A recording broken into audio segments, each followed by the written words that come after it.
you all for attending. A little bit of background. Most of you know me with Goose Magazine and Cryptocurrency for the People and what I do for our community. Chris Smithmyer is actually on our board. I've gotten to know Chris for, I think it's getting close to 2 years now. And we just hit it off. We're working on some other projects together in the past. And, you know, it's a small community, and you know, we're like, oh, you know who and whatever, and there's some other intros along the way. So it's just been, you know, very synergistic.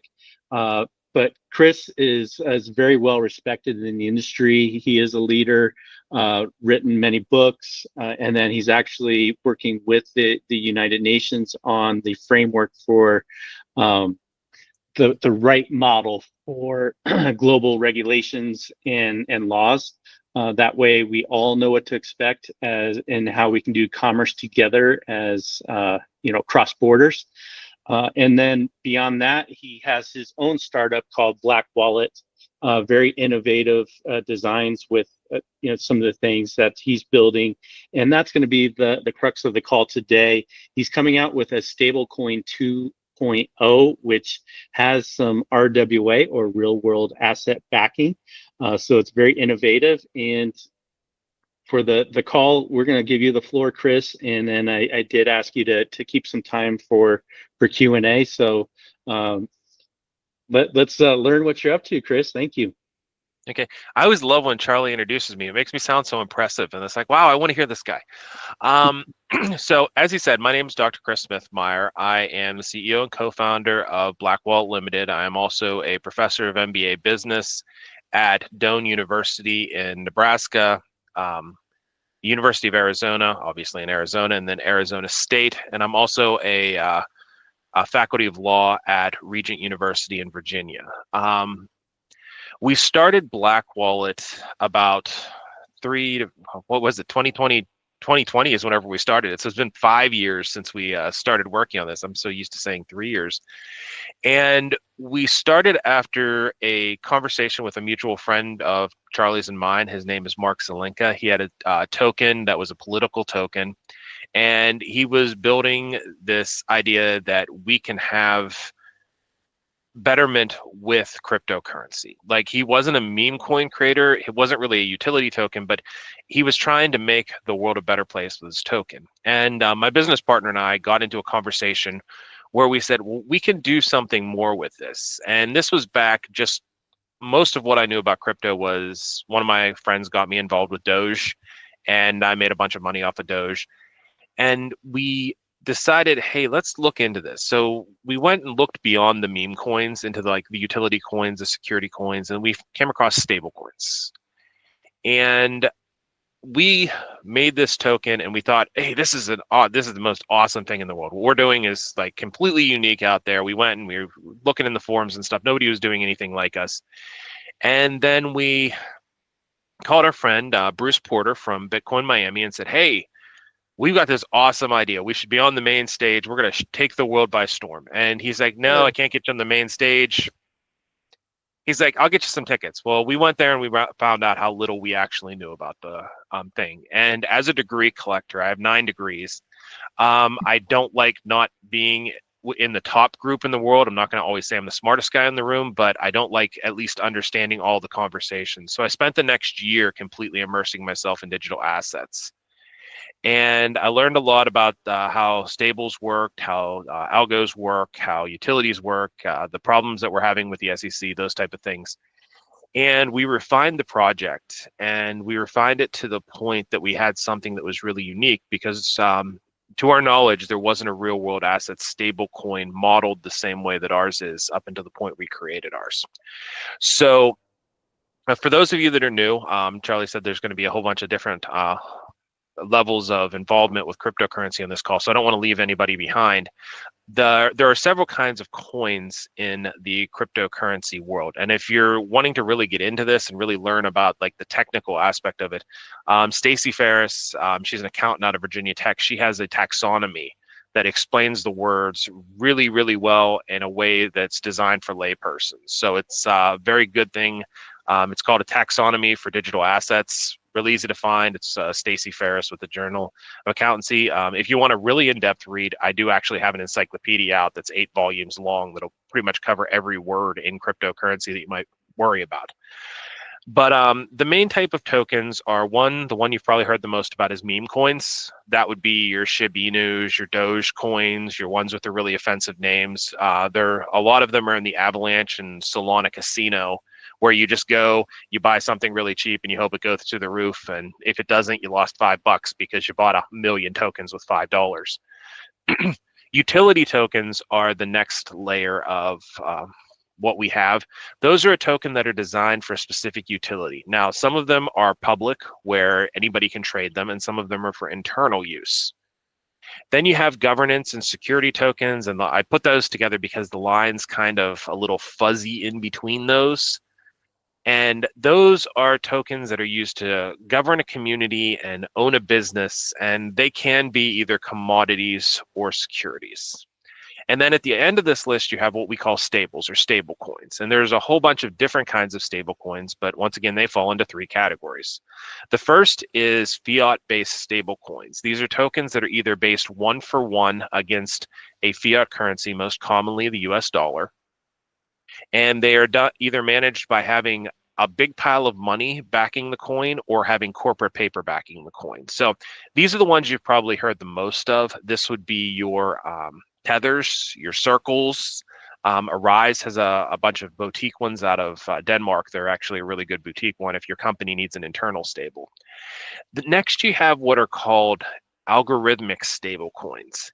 These are stable coins that are done by a computer. They do not have an asset pool backing them generally. And the computer just releases from a reserve an amount to keep the price wherever they want it. Usually, once again, it's at a US dollar. These ones you might have heard of, and the ones you've heard of have problems. That was like the Terra Luna, and FTX had one of these. And these are the kind of problems that you see where people getting ripped off. The third model is what are called maturity model stable coins. These are coins that don't start at value, but after a certain point, hit a flat value where they're based off of the value of their asset pool. And this is where you really start getting into the Stablecoin 2.0, because these are real world asset backed, because currency based stablecoins don't function that way. And algos can't function that way. So when we got started, that's what we got into. And as I said, to our knowledge, there weren't any before us.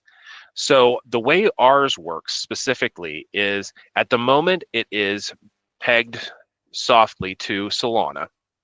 And as Solana's value goes up, our value goes up.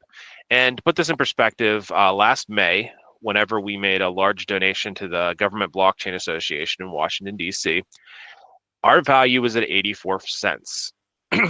As of this morning, whenever I was prepping for this call with Charlie, we were at about $2.12. So we have seen rapid growth during this bull run because of our attachment. Now, for a lot of people, they're like, well, how is that stable? And that's the wonder of maturity model stablecoins. Until you get to about year 5 or 7, depending on how the coin's set up, you don't have to be stable in price. Because if you look back throughout history and you look at currencies, no currency ever starts at a high value currency. The United States dollar was basically worthless for the first 50 years of our existence. It wasn't until after the Spanish-American War that people took it seriously, and then we didn't become a global powerhouse until after World War II.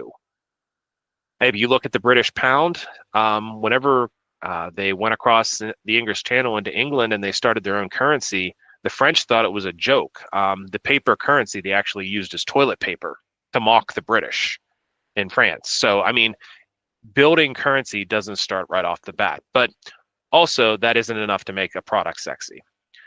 We also went in and looked at the burn model that cryptocurrency uses. Now, for those of you that aren't really into cryptocurrency, a burn is a portion of each transaction is taken and put into what's called a dead wallet. A dead wallet is a wallet where somebody either gave up the keys or has sworn that they're not going to use the keys, and that wallet just supposed to sit there for the rest of eternity. Not exactly a really good business model. It's kind of like taking your money out and burying it in your backyard and pretending it's not there and hoping no thief ever finds it. And we found that this isn't very safe because in both 2019 and in 2021, a couple of these dead wallets for Bitcoin and Ethereum were either found by somebody with the passphrases, or the person that was running them was scamming people. And nearly $2 billion worth of product got put back into the market without it being accounted for, which of course caused the crash in 2021. It caused a hiccup in the bull run in 2019. So our product is called Stablecoin 2.0, and it is built off of a concept called a tipple wallet. And if any of you guys are from Appalachia or anywhere with a lot of trains, a tipple is a big bucket that fills up with coal. When it fills up with coal, it dumps into the train. So there's never really a reason that anybody ever robs a coal tipple, because it's never full. It's always either filling up or dumping. It's always an action. So we built a tipple wallet. And the purpose for this wallet is, as it fills up, we dump it back into the ecosystem, and the proceeds from those sales are used to buy new funds into the asset pool. So it's not like we dump it out and somebody gets all the money in a pile. That money is immediately given back to the community by purchasing the assets for the asset pool. And that means that each time that KIROS cycles, it produces more money. So we built this token. We built this really cool stablecoin that does stuff that other stablecoins don't do, but without a market case and without a use, it's really not valuable. I mean, there are dozens of stables out there. You can find a stable that pretty much does whatever you want it to do, because there's so many people out there building stablecoins right now. So what does our token do that separates us from the market? Well, realistically, what we're doing is helping to build the market. Because for those of you that do trade cryptocurrency, you'll realize that almost all of the pairings are set up individually, which means if you want to trade Shiba Inu for Solana, you have to have a pool of Shiba Inu and Solana. And you probably won't find it out there, because Shiba Inu is mostly done on Ethereum, where the primary of Solana would obviously be Solana because they're a token, which means that to get from one coin to another, it can cost you up to 7 trades.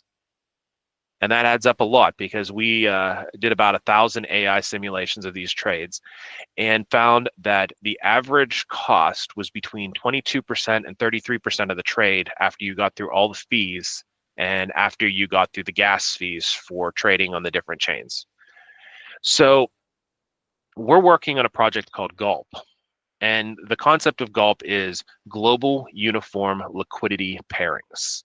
Now, for those of you that are familiar with Forex, this is going to sound very, very familiar, because basically the way the Forex exchange is, there are multiple liquidity providers that have a massive liquidity pool, which have multiple tokens or multiple currencies in them. I apologize.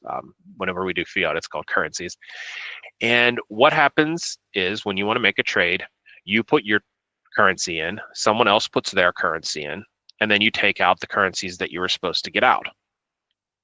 It's a very effective method, and much more effective than what we're using in the cryptocurrency world. The problem in the cryptocurrency world is that there's no insurance. Whereas liquidity pools have insurance in the Forex world, we don't have it in cryptocurrency. One of the things that we're doing at Black Wallet is we are working with Bermuda, Vermont, and several other of the captives to make sure that within the next 8 months, there is going to be cryptocurrency insurance. And these are very high-level discussions that we are already having with top levels of government in both of these areas. And it is becoming very apparent that this is something that not only is there a need in the market, but there's also a will to move forward to correct this problem.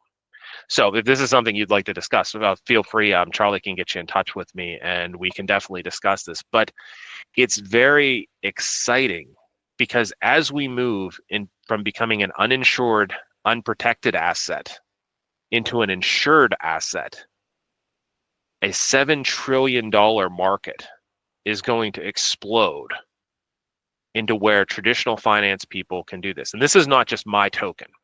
We're not going to be the only ones insured. We're not setting up one of these. I'm trying not to bash on any other cryptos that have tried this and they only wanted to get their own stuff insured. This is to get it across the industry. This is to get it to where anybody that meets a certain set of requirements can get into this industry, can work with the pool, and can function at the highest levels like the Forex market. And these requirements are going to be very simple, and they're going to be very strict. First, a company is going to have a code audit to make sure that their code does what it says it does. One of the things that we saw with Mt. Gox and some of the older crypto scams was a crypto with a back door in it where somebody could go steal your stuff. Your code needs to be audited to make sure that that does not exist. The second thing is a security audit. There are a lot of people out there that say, oh, crypto is so secure because it has AES 256-bit encryption. That's better than what the military has right now. That's very true. That's the reason why we have these really long strings of letters and numbers that are called private and public keys. However, now I don't want to see a show of hands, and of course only two of you are on video, but like raise your hand in your own head if any of your crypto holdings or even the holdings you have at your bank are secured by a 4-digit password or PIN. That's not 256-bit encryption. That's not even 150-bit encryption. That's a 10,000 vector code. That's all it takes. 10,000 tries, you can get a 4-digit PIN, as long as you know the public address for it. And most people do that with their bank accounts because if you use a debit card, that's how it works. Whenever you enter your PIN, if you have a really fancy bank, you might have a 5-digit PIN, but most banks have 4-digit PINs. And with cryptocurrencies, you have the same situation where you have a device that you store it on and or your browser, and instead of using your massive PIN and your massive key, you're just using a little password. So that really lowers your level of security. And one of the things that we look at whenever we're talking about this insurance is making sure that that's not a issue that they have. The third thing that is going to be a requirement for this insurance is a business audit. One of the things, having worked in crypto now for 4 years and met with, I mean, thousands of people. I mean, you go to Consensus, you meet with thousands of people. It's not a flex to say you met with thousands of people, but one of the biggest problems you see is you have these really brilliant designers that have no idea how to run a business. And they set up this business plan that is really just the tail wagging the dog. They made a product. Now they're trying to catch up by building a business plan. What this assessment will do is look and see whether they actually have a viable business plan, or if they don't, the auditing process will actually help them get their business plan to where it needs to be an insurable asset. And then finally, this is kind of a plug for the Government Blockchain Association, but one of the best tests for whether a blockchain or cryptocurrency solution is functional is called the Blockchain Maturity Model Assessment. And for a company to qualify for any of these insurance programs that we're talking to these massive captive jurisdictions for, it will have to at least go through what's called a gap assessment, which is their preliminary assessment. And all of these assessments should cost a company under about $50,000 to get involved with. So it reduces this $100,000 barrier of entry that cryptocurrency has to bring tokens and coins with strong utility to the market. So that's one of the things that we're really pushing. We're not just pushing the KIROS ecosystem, which I could sit here and talk to you about that all day, but to set the stage for why KIROS is so impressive, you have to understand what's being built around KIROS. And now that you understand, we're looking at getting insurance, we're looking at getting massive liquidity pools built out. We're looking at making sure that the international law is supportive and conducive for cryptocurrency. And we're doing this not just through the UN, but through different interstate associations. Like I said, we have friends with Bermuda that are setting up a project. We have friends here in the United States that are setting up projects to make sure that these laws that are coming out are written by people that understand cryptocurrency rather than people that understood it back in 2012, back when Bitcoin came out. So the reason that KIROS is so unique is because KIROS is not just a single token, it's an ecosystem of tokens. We have our primary token, which is built on Solana. And I know some of you guys have differing opinions on Solana. Me and Charlie talk about Solana all the time, and it's not perfect by any means. But what we picked Solana for is because it had a block size that was large enough to do the function for a major Stablecoin 2.0. A lot of the other block sizes were just a little too small to get the smart burn infrastructure put into them. Therefore, we had to go with the bigger block size, not to mention that Solana has a very low cost of operation, and it also has a very high success rate. It has had a couple times where the network went down, but the network failures never cost anybody anything other than a little bit of slippage on a trade. We are also building a family of tokens on every major blockchain available. Currently, we have 49 projects in the mix. Several of them are already grant funded by the different chains to put this on so that interchanging between the tokens can be done by this liquidity pool in the back end. So if you remember a couple minutes ago, I said to do a trade from an Ethereum meme to a Solana meme, you're looking at 7 to 8 trades. This liquidity pairing system would reduce that down to 3 trades, and 2 of the trades would be internal without fees, or with very low fees, depending on how the liquidity pool is set up. It's designed for no fees, but of course, people are going to find ways to make money off of it. So we'll just say that there's a very low fee on that. That can reduce your loss from a total of 33% down to 2.5%. So it makes the industry much more secure. And the first of these tokens that we're going to be offering is called K-Star. It's a secondary family token, and it's going to be offered on the Constellation network. And a lot of people may not have heard of Constellation. It's a mix of the loss and cost. I just saw the question come up. So you have your between 0.3 and 2.5 fee for each trade. And then depending on which trade you're trading on, you also have the gas fees. Because I used Ethereum as an example, gas fees tend to be a lot higher on Ethereum as opposed to with like a cheaper chain like Avalanche or Solana. So hopefully that answered the question properly. With this, whenever we're looking at building out this ecosystem and working with Constellation, a lot of people may not have heard of Constellation. One of the reasons you may not have heard about it is because they came out in 2015 and they had one major customer that used up almost all of their bandwidth, and that customer was the Department of Defense. So they are an already integrated with the United States government blockchain, which makes them a very exciting blockchain. It makes them a very linked blockchain. So we picked to go on them as our first family token rather than somebody huge like Ethereum, because we're going after utility rather than going after hype. And that has always been part of our design. We're not one of those companies that's going to go out there and put out 100,000 little memes and stuff on social media and say, hey, we're going to promise you that President Trump is going to put us on the board of the White House directors and make us the CBDC. We're not going to make promises like that.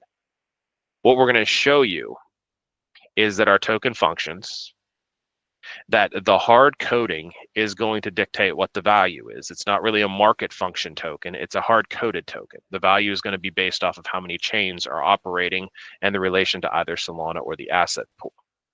So as we build this out, the other reason that we selected Constellation is because the K-Star token has a very, very specific utility, and it's going to have a sister token called K-Galaxy. About 6 months ago, I was called by the National DigiFoundry.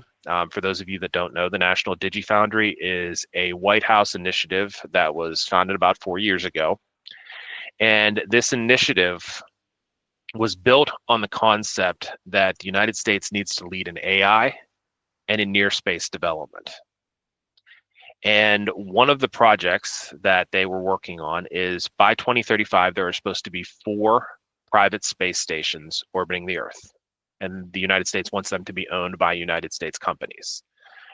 The National DigiFoundry is one of the groups that is helping with the funding of that and helping to bring people together to work on that. And we're working very closely. The gentleman's name that runs it is he's Kevin Jackson. He's a very, very well-connected person, and he's also very, very knowledgeable in the area. And he called me and he said, hey, Chris, can you tokenize the space station for me? And my answer was yes. We will tokenize the space station. Absolutely no problem. I love it. And he said, well, we haven't even told you what we're going to pay you. And I said, I don't care if you are building Megatron's asteroid base.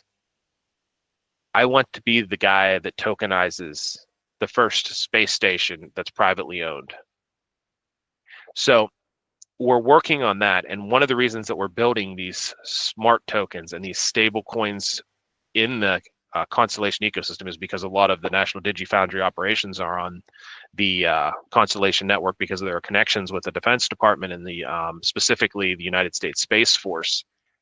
They want the transactions between Earth and near space building and manufacturing to be completely transparent and accessible, with the exception of the permission things that like the government's going to keep secret anyway, and unless Doge goes in and reveals it, if he keeps going with that stuff.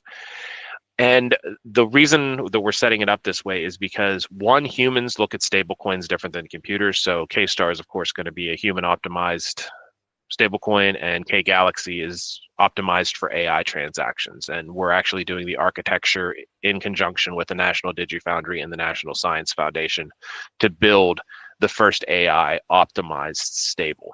And this is all part of the thing. Now, like I said, we have 49 other chains that we're building tokens on.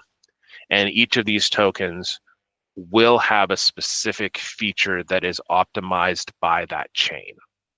And whether the feature is fully empowered by the function of the chain and how we set the code up, or whether it's done by corporate structure on the human side in the physical world.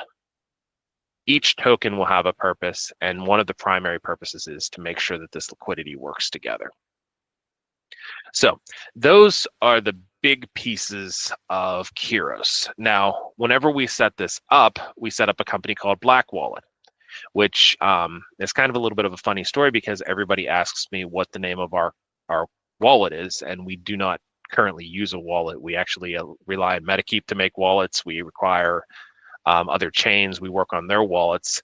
We chose the name Black Wallet because we want your wallet to be in the black. That was you were touching on the insurance element. Is that a precursor to crypto's form of FDIC or SIPC? We're actually, yes.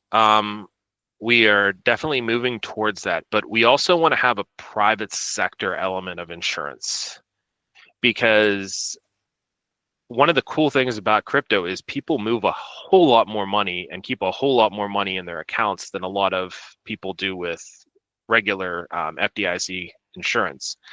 And I can never remember the second acronym, the one for the credit unions. And one of the things is we want to get it up to at least 50 or 70% of what the actual holdings are, as opposed to what the United States has this $250,000 cap. And for a lot of people, depending on what you're doing, especially if you're running a business, that's really challenging, because even most small businesses get above that cap in their account at some point. Now, you don't keep it there, like your money is always coming in and out and in and out, but whenever somebody breaks into a bank and steals it, it's not the Bonnie and Clyde days where somebody comes in with a Tommy gun and steals whatever's in the till, because guess what? Ever since Obama, you don't have to have any money in your till. Like there's like $200 in the till if the bank wants to. What they do is they do a drip style robbery off of the servers over the course of weeks. And if you're a small business and you're getting robbed every transaction, you can lose a lot more than $250,000. And this is one of the reasons why server-based Web 2 financial systems are very dangerous when compared to a blockchain-based financial system, where if somebody goes and steals off of you, you can go right back to the block where the theft happened, check the hash, and find out where the transaction went. And then you can get somebody like Jim Schwan, who runs Blocktimus, and they will actually track every transaction from that wallet until they find the wallet that made the withdrawal for you. And they send lists every couple weeks to the FBI saying, hey, these are people that are robbing off of old people and stealing off of people. So we want to go with kind of a private sector thing. Beyond, we would love it if the what's the name of the National Credit Bureau group out of DC, the government agency that runs credit bureaus, they're trying to actually get crypto insurance through Maven Bank, but I've had a little bit of an issue with getting Maven set up, because Maven has to be an actual bank, not a credit union, and they're having trouble because it would be a bank run by the credit union administration, treated like a credit union, and they're just having trouble with that. And It's a really He's good thing. working on that. So Jay, you another have your hand up. question, most of us in crypto know this immutable or unchangeable type of feature with smart contracts. Maybe talk about your asset backing or this basket of goods or other assets. What is that purely flexible? Is, I guess specifically, is the Solana or other tokens able to be flexible and changing the digital asset backing of the stablecoin? Yes, it's designed as we move closer to maturity to move into a hexated set of index funds. And each of the index funds has a very specific group of assets that it's going to be concentrating on. And that what that does is it allows it to work as a giant mutual fund to protect the market. So, okay, anybody that deals with markets understands that diversification enables you to deal with drops in one area of the market and runs in the other area of the market to keep things stable. And the design of this is I can't go into the complete breakdown of the hexated pool because until those specific elements are launched, it's insider. But the three parts that are public are Red Wallet, Purple Wallet, and Blue Wallet. Red Wallet will focus on holding stocks, bonds, and traditional instruments. Blue Wallet focuses on illiquid assets that are a little bit harder to move, like land, large tracts of commodities, those type of things. And then Purple Wallet deals with collectibles, digital assets, and other tools like that are highly liquid and a little bit more volatile. And the balance of those will be dictated by the other unannounced pieces yet that I can't talk about because, like, you know what it is with the SEC. Until you release something, you're not allowed to talk about what it's going to do. But they are basically just holding companies that tell the three index funds what to do. I see Court has his hand up, and I see Jay moving around on his camera. Oh, am I on now? There You're go. on now, Jay. Hey, we got him. Oh, sorry. I was clicking everything I could and trying to unmute myself. So I've got a question on crypto recovery. Okay.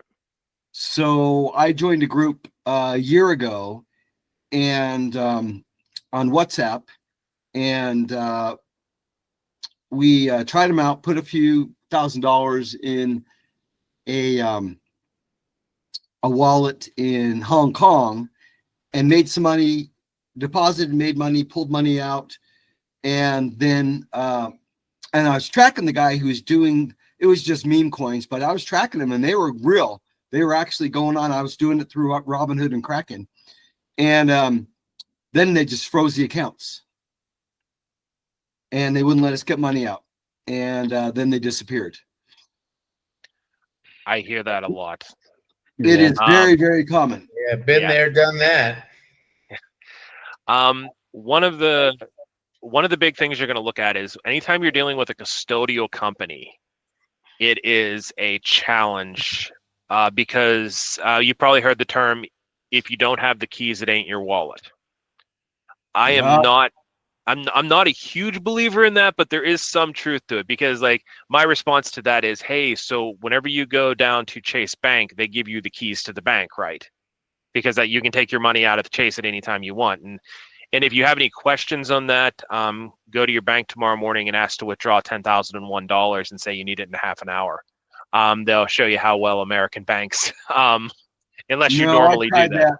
I had 50 grand one time and asked the bank for cash, and they freaked out. The manager came over and, oh my God, it's going to take 2 weeks, and we need a big armored truck to come. I'm like, oh my God, you guys, your brochure says you're $23 billion. I'm asking for 50.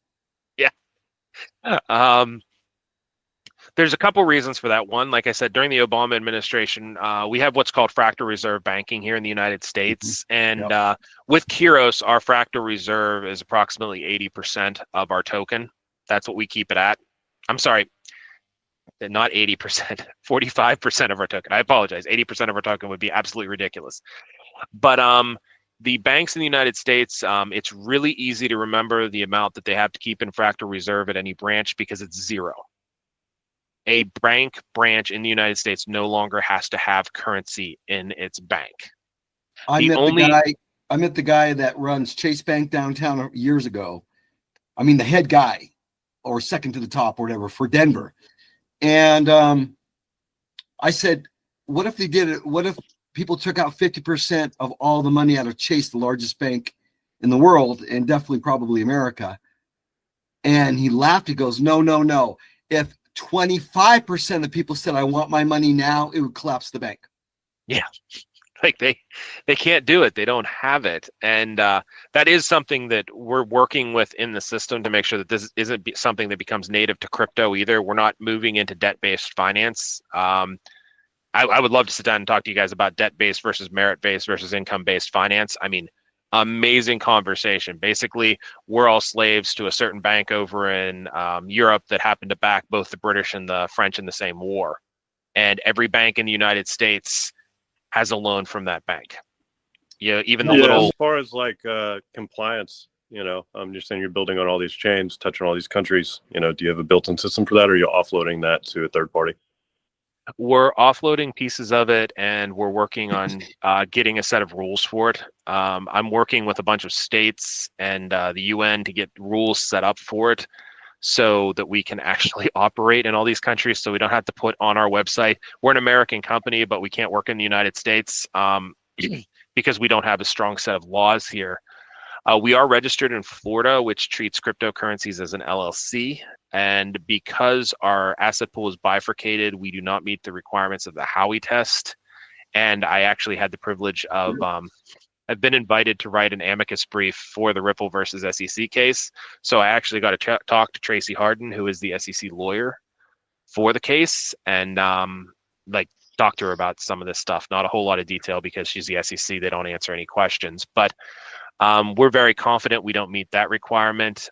We're still waiting to see how Fit 21 comes through as the new edited version of it, because that's going to dictate whether we might fall under a commodity. And if we fall under a commodity, then we would have to adjust to that. But the way we do it is anytime we sell any tokens, we save a portion of that token.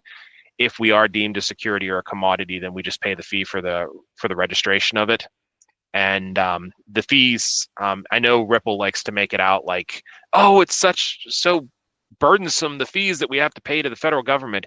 It is, what is it, 12 10,000ths or 12 100,000ths of a cent for each dollar you plan on offering. So if you do a tiered release as opposed to a direct release, it's less than the gas fees you're going to pay on your chain. And so we're doing that on the back end. We are actively working with the OCC to make sure that we meet the requirements. We call and we talk to them as often as they'll talk to us, and make sure that we're meeting the requirements for a currency in the United States.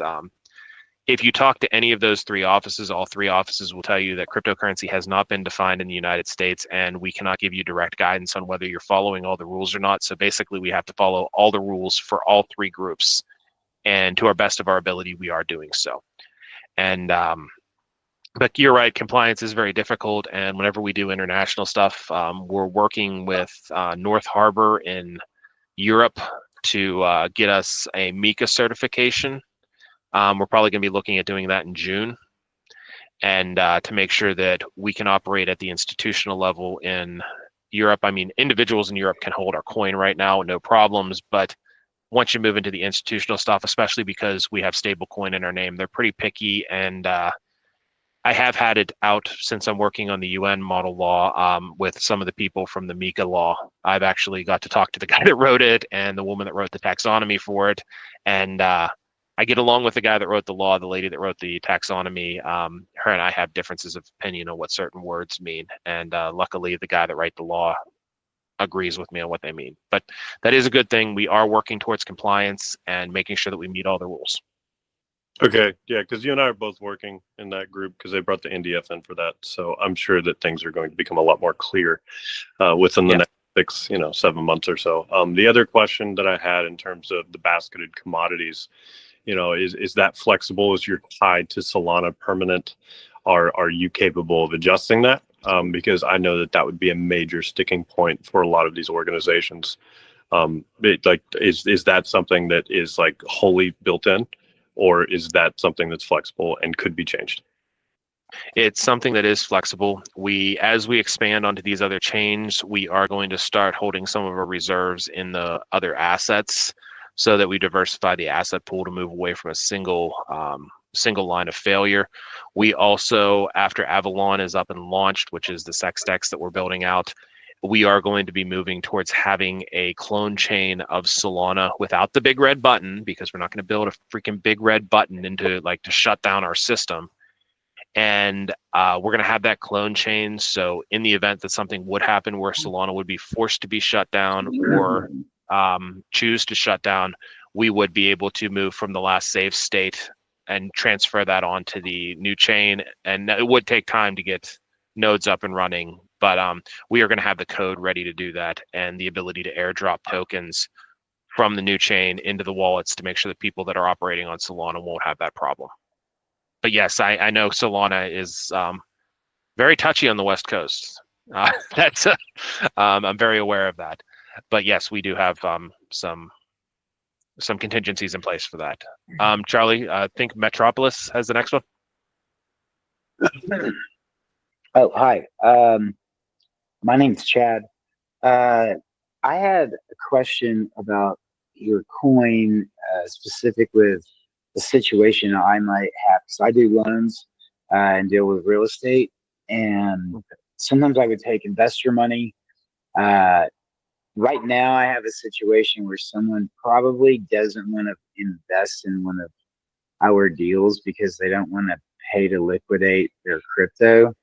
And I was wondering, I mean, this would definitely work to help buy properties internationally so you don't have to exchange currency. Like I have a guy who sells properties in Mexico for American investors to buy. So is there some way that what your coin does, it feels like it's kind of in between a USDC and something else. So is there something that your coin could help in those scenarios? Yes, we could do something with that.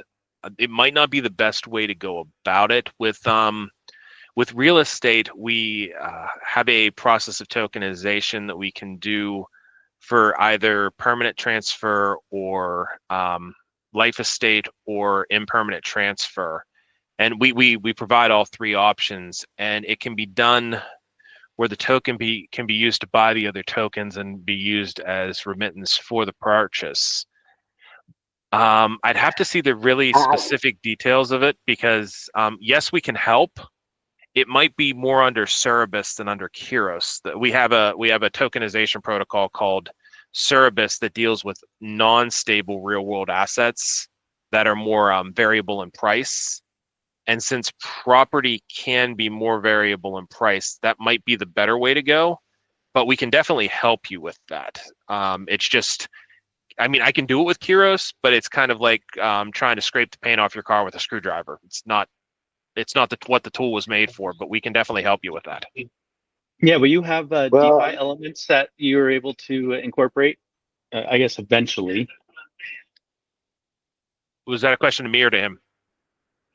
No, yeah, for you, Chris, like we'll, how DeFi and, doing the whole goal of becoming our own banks or pledging our current assets in order to get some liquidity in the form of a loan. Yes.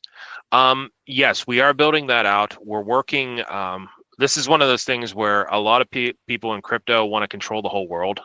I don't want to control it. I just want to finance it. And we're working, one of the projects we're doing within the GALT protocol, which is the insurance protocol and liquidity protocol, is we are backing a lot of DeSci and DeFi projects. And Charlie is right. That would be the best way to do it, is to work through a bank that is designed to do that. Scenario if you're going to step away since from... I'm an insurance banker, I've been wanting to do this for about 4 or 5 years, figure out how to bridge that gap. If some people want to take some of their crypto money off the table and put it somewhere else, but not the US dollar, if you have a way to connect into an insurance banking account as well, I guess we could talk about that later. I would love to set up a conversation on that. That is what we're developing, and like with That's what I'm Bermuda and trying to with work Vermont. out too. Yeah. So we can Okay. yeah, we can definitely, if anybody wants to add me on LinkedIn, that's an easy way to get in touch with me, or if you want to get in touch with me through Charlie, because as he did note, we're getting ready to start a pre-sale and open these tokens up before we launch, because one of the nice things is on whenever we launch on Orca, we are hard coded at 5% of a Solana is what we're hard coded at. So you guys can do the math on that. The SEC and the CFTC don't like it whenever other people do math for people. So I can leave that out there for that now. And but yeah, I can definitely sit down and have a long conversation with you about the different ways to do that, the different options, and depending on what kind of property you're developing. We also have some solutions that enable people to maintain their property while liquidating future profits, so that the investors Yeah. make money and the people get to hold on to their own property. So we can also talk about that if you'd like. Yeah, and I'm starting a fund for people that want to invest in real estate using credit lines and other stuff. So I know there's something there that I can use your stuff for. I just don't know what yet because I'm not a tech guy on your side. Okay. Yeah, we can definitely, and I have one of the best tech guys out there, and if there's anything that I can't explain, because I do most of the technological architecture, Dr. Ali, she's on this call now. I think she's here watching it, and then Josh Blanchard, they can explain any of the stuff that I can't explain from the architecture perspective, from either the information perspective or from the technological perspective. Back to you, Charlie. Okay. Yeah, we got some other people in the crypto industry. Derek, do you have any questions? Nick, Court, anything else? I don't, but really enjoyed this. Learned a lot. But thank you. Oh, thank you. Yeah, Derek's involved with Stand with Crypto here in the Colorado chapter. He's the leader, point person here, and I'm assisting with that. So I've gotten to know Derek very well. A plug for them, standwithcrypto.org. If you want to learn more of like the legislation stuff that involves Chris and all of us, that's a good one to subscribe to. Just want to throw that out there. Jay, do you have another question that's more on point with KIROS? Otherwise, I can connect you guys offline. Yeah, just a basic, I've been studying the Constitution for a long time, and it talks about only Congress, only our government can create currency. So this is a macro view. Is cryptocurrencies, Bitcoin all the way down, going to be considered a currency or security? If it's a security, the SEC has to get involved. If it's a currency, then the government could do whatever and say, well, we have to create it, and then create their own crypto. And a really interesting thing is, one, President Trump just banned CBDC, which would eliminate the United States government producing crypto, which also is going to put a pinch on the Wyoming folks.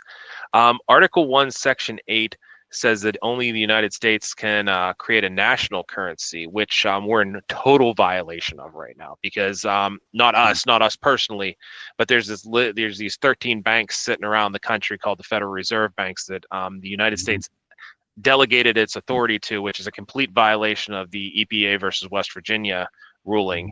But this is the way we've been doing it for 100 years now, and the last guy that brought up that it was completely illegal got shot in a drive-through Texas, but sometime around the 1960s. So we try not to tick off the Federal Reserve because they're very scary. So No, with down that, with the though, Federal Reserve, bro. Down with the Federal Reserve. there's a great You know video. that, Chris. There's a great video on YouTube about it that I absolutely love. I'm not a Federal Reserve guy, but I do have to work with them sometimes to make sure that we comply with the rules. But since we're not creating a national currency, because KIROS is a private currency specifically for other private currencies to use for liquidity, there should not be a violation of Article 8 or Article 1, Section 8. I apologize. With this, we do like I said, we do talk with the OCC. Unfortunately, I don't know whether the people that we've been dealing with at the OCC are still working there, because a lot of Treasury Department employees lost their jobs this week. So I'm hoping that our contact still is there, because I want to keep getting the same information, because so far it's been, hey, you guys are doing something really good for the country. We want to keep you going. And we do have some methodologies that we're working with them now, trying to extend it to where cryptocurrency can be used. Specifically, transactional liquidity cryptocurrency can be used to eliminate the national debt. It's just whether the United States wants to expand the wherewithal to do that. And it can also pin the Chinese currency, or pin the Chinese currency to where it can't be manipulated against the US dollar. And we can, the Chinese really don't like to hear this, but I can say this anywhere and put it out there, that if someone wanted to create a mirror currency with zero value that just works off the amount of yuan that was in existence, and then use it immutably to track yuan transactions at the federal level in China, you could measure where the yuan transactions were. And in doing so, you could say whenever they are restricting access to the currency to artificially inflate their value, because yuan's worth about twice what it should be right now because it's artificially inflated. And immutability on the blockchain can allow us to protect that. And since China's pushing towards total CBDC, because they're not the best way to do it in the world with the social credit scores, realistically, somebody that's good with a computer could say, hey, this is where they're cheating, and they're actually cheating their compatriots in BREC, trying to increase their value versus the United States dollar while keeping it static within the BRIC system, which means they're ripping off the Indians, the Russians, and the Brazilians. Wow. And this is a real fundamental question, Chris, but you referred several times to gas fees. Can you give me the 2-second what that is? Gas fees are the charge that a chain charges you to use their chain. What they're used for is to pay the miners that operate the consensus protocol for the chain to keep working. Because as you know, blockchains are completely fragmented. They're decentralized, millions of people using millions of computers to run the chain.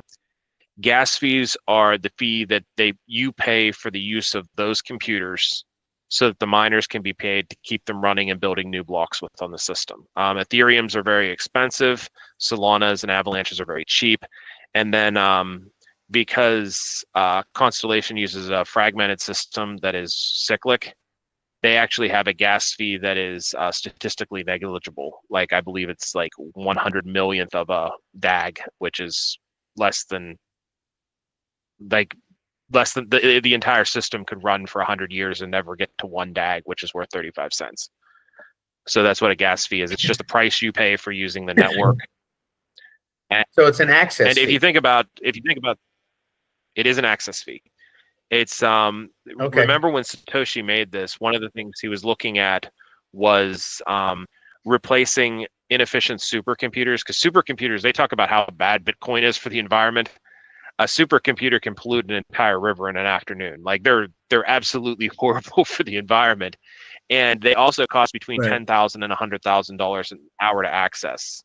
And what you can do with the same amount of computing power on Solana costs you about $7 for an hour. I mean, it's not. It's a lot better for the environment. Now, when quantum computing comes out, like the quantum reactor or the quantum computer up in Cleveland, if they can get it up and running where it's running at scale, it's going to be able to compete price-wise, but it uses so much electricity that it is going to be right about the same price as using a cheap chain like Solana or Constellation to run your calculations, just because it uses that much electricity. Now, the laser computers, they'll be a little bit cheaper, but we're still about 5 years away, so that means they'll probably be here in 3 years.